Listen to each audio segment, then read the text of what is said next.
Histoire mystérieuse. Histoire mystérieuse. Histoire mystérieuse. C'est avec le pasteur Esaïe.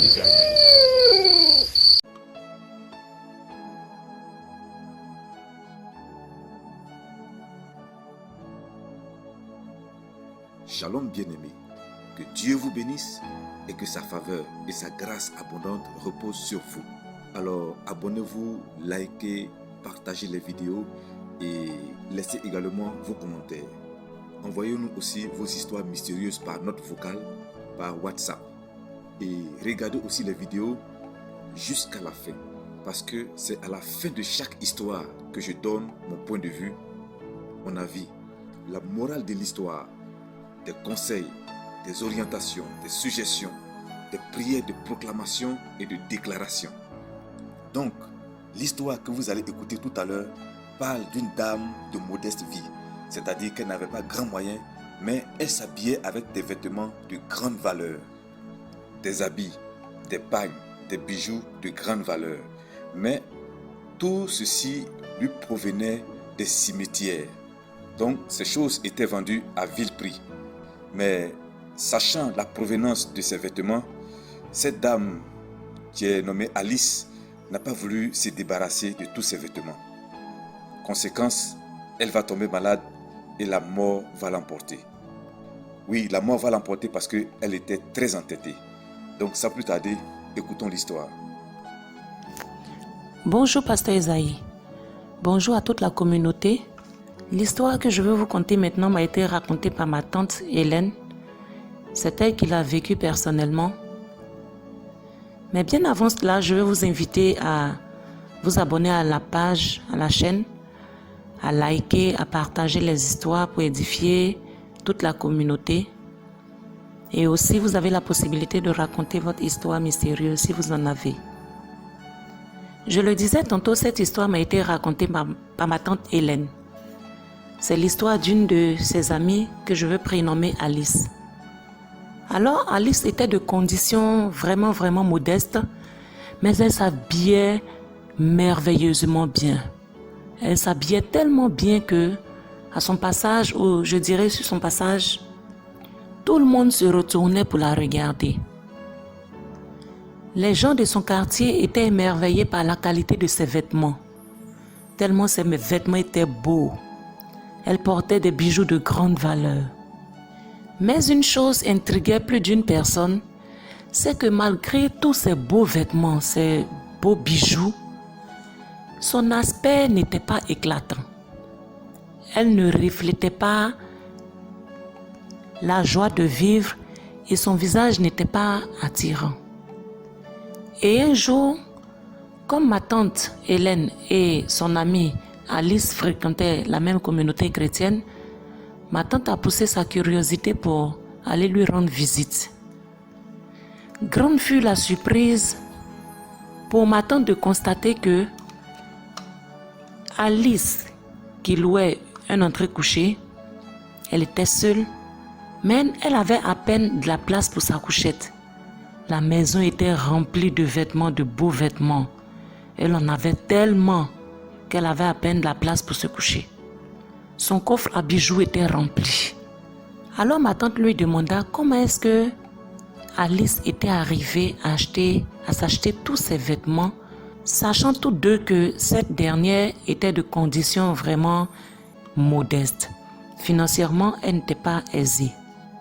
Alice répondit à ma tante Hélène que elle avait dans son quartier un commerçant nigérien, ce qu'on appelle communément les Hausa, qui lui procurait toute cette marchandise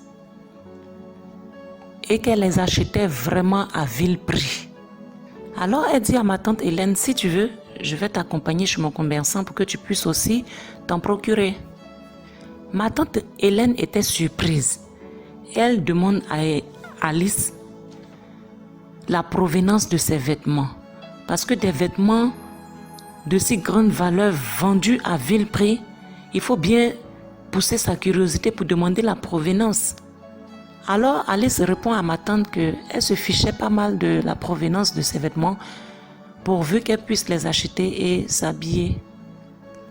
Alors ma tante a conseillé à Alice de se méfier parce que des vêtements aussi somptueux et des bijoux aussi beaux ne pouvaient pas se vendre à prix aussi vil. N'importe qui ne pouvait pas s'offrir ses vêtements et ses bijoux si la provenance n'était pas douteuse ou lugubre. Alice a trouvé que si ma tante faisait de telles insinuations, c'est parce qu'elle était simplement jalouse. Alors ma tante s'est résignée à rentrer chez elle et à ne plus jamais aborder le sujet avec elle, pour ne pas que leur amitié en soit affectée. Quelques semaines plus tard, c'est Alice qui se rend chez ma tante pour lui parler de certaines présences étranges qu'elle ressentait autour d'elle. Alors ma tante Hélène la conseilla d'aller voir le pasteur et de lui en parler.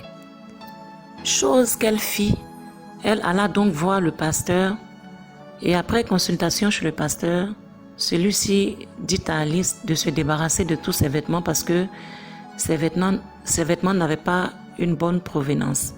Ces vêtements provenaient de cimetières, c'est-à-dire des tombes qui avaient été profanées. Ces vêtements avaient été volés à des morts. Et que le commerçant d'Alice en question avait engagé des jeunes gens pour aller profaner les tombes, enlever les vêtements qui avaient servi à enterrer des cadavres, et cela avec la complicité des gardiens de cimetière.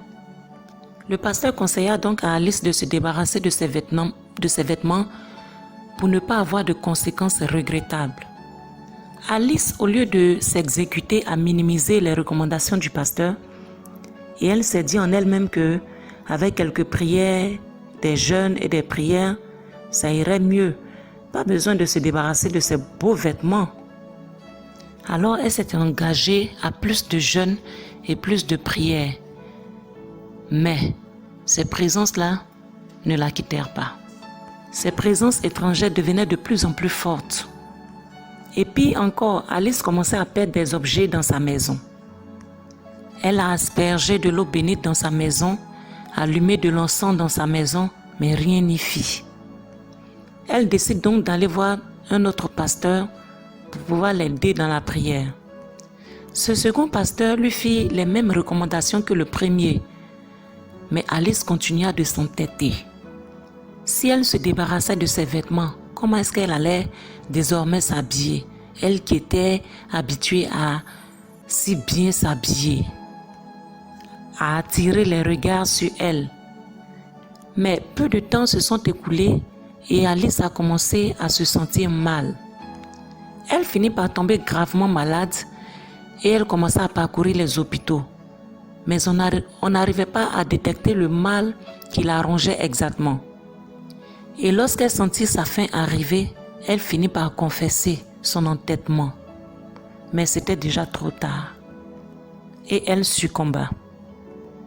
Sa famille ayant entendu cette confession, à l'enterrement d'Alice, ils l'ont enterrée avec tous ses vêtements, c'est-à-dire une grande partie de ses vêtements, et l'autre partie a été brûlée. La famille a choisi de brûler l'autre partie des vêtements pour ne pas attirer encore la malédiction sur une autre personne et pour ne pas qu'une autre personne soit victime aussi de ce qui est arrivé à Alice. Cette histoire m'a donné froid dans le dos parce que je me demandais mais comment une personne pouvait arriver à s'attacher à du matériel à un tel niveau qu'elle a fini par échanger sa vie contre ce matériel. Sa vie n'avait-elle pas plus de valeur que ce matériel-là? Sa vie n'avait-elle pas plus de valeur que ses vêtements et ses bijoux? Je tenais à raconter cette histoire pour dire à tout un chacun de faire attention. À des moments, nous pouvons avoir des occasions d'objets à bas prix, mais faisons attention. Le commerçant, lui, il n'a peut-être pas subi le même sort parce qu'ils ont aussi, eux, leurs potions avec lesquelles ils se lavent. Les jeunes gens même qu'il avait engagés, certainement, ils ont des potions avec lesquelles ils se lavent.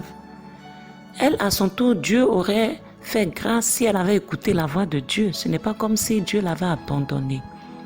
Mais elle s'est entêtée à ne pas vouloir écouter la voix de Dieu.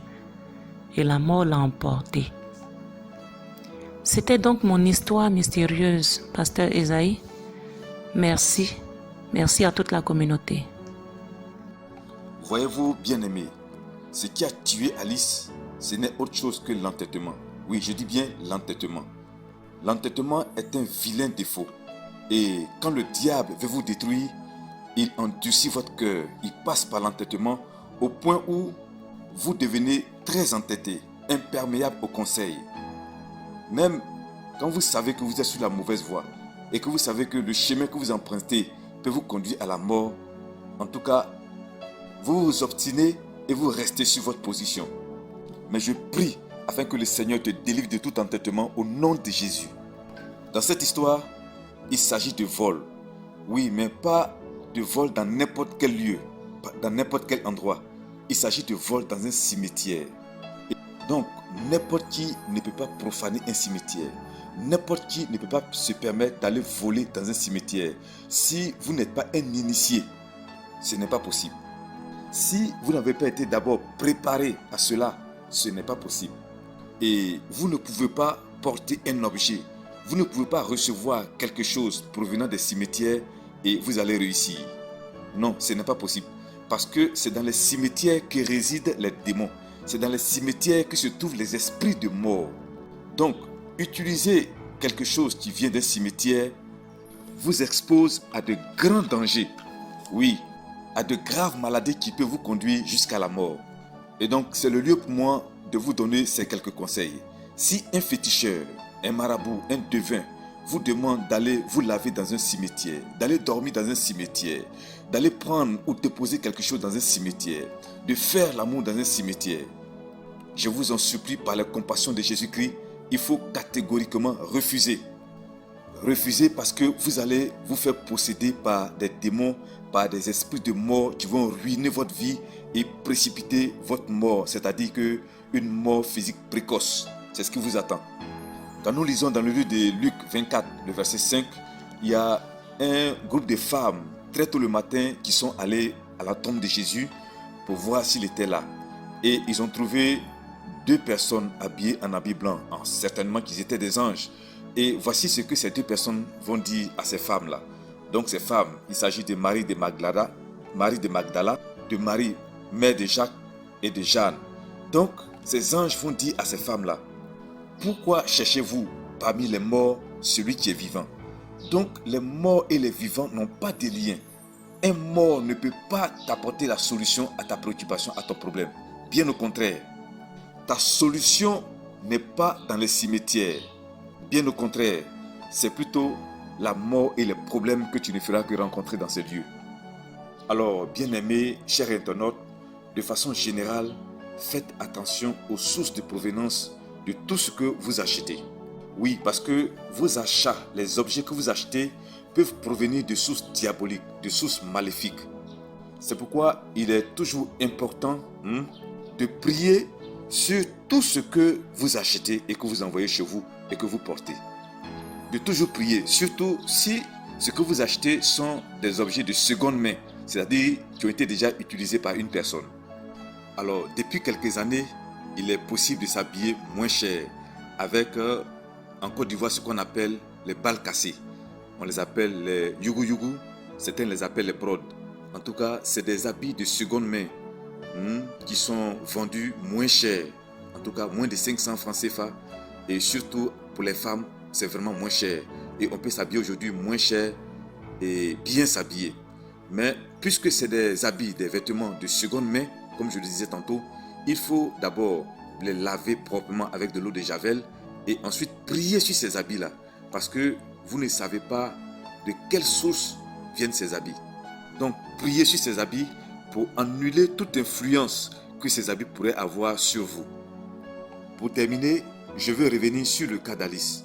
Je crois que Alice ne serait pas morte si elle avait écouté les pasteurs, les hommes de Dieu, qui lui avaient donné des conseils d'abandonner, de laisser tomber tous ces vêtements qui provenaient des cimetières.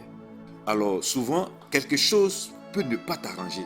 Ça peut même te faire mal de vouloir laisser, mais il faut laisser parce que ça va te sauver, ça va te garder encore longtemps en vie. Oui, la séparation n'est pas toujours facile, mais c'est souvent nécessaire. Donc, sépare-toi. Oui, sépare-toi pour ta survie. Je vais donc prier maintenant pour quelqu'un qui entend le son de ma voix. Que l'Éternel te donne la force de te séparer au nom de Jésus-Christ. Que l'Éternel te délivre de tout entêtement au nom de Jésus. Que l'Éternel te préserve de tout danger au nom de Jésus. Que tout programme de mort contre ta vie soit anéanti et détruit au nom de Jésus. Que l'Éternel soit avec toi et qui te guide au nom puissant de Jésus-Christ de Nazareth. Que Dieu te bénisse et que sa faveur et sa grâce reposent sur toi. N'oublie pas de t'abonner, de liker et de partager les vidéos. À la prochaine histoire. Shalom.